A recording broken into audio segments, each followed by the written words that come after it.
రోజు కూడా మన ఆయుర్వేద ఆహార కార్యక్రమంలో ఎలాంటి ఔషధయుక్తమైన వంటలు మన ఆయుర్వేదిక్ డాక్టర్ లక్ష్మి అన్నదత్త గారు తయారు చేసి చూపించబోతున్నారో అడిగి తెలుసుకుందాం. క్యాన్సర్ అనేది ఎక్కువగా వింటూ ఉన్నాం. అవును. సో క్యాన్సర్ని మరి నివారణ ఉపయోగంగా, అదేవిధంగా క్యాన్సర్తో బాధపడుతున్న వాళ్ళకు కూడా ఎనర్జీ లాస్ ఎక్కువ ఉంటుంది, రకరకాల కాంప్లికేషన్స్ ఉంటాయి. కాబట్టి వాటి నుంచి కొంచెం ఉపశమనం పొందుతూ అదేవిధంగా క్యాన్సర్ యొక్క లక్షణాలు తగ్గించేందుకు ఉపయోగంగా ఉండేటువంటిది డ్రాగన్ ఫ్రూట్ సలాడ్ తయారు చేసుకున్నాం.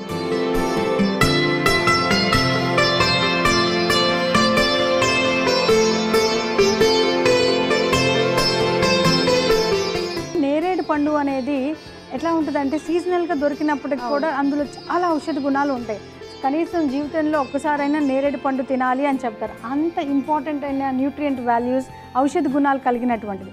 So don't miss to watch Ayurveda Aaharam. Ayurveda ఆహారం శుక్రవారం మరియు శనివారం ఉదయం 11:30 తిరిగి మధ్యాహ్నం 3 గంటలకు చూస్తూ ఉండండి మీ ఈటీవీ అభిరుచి ఛానల్లో.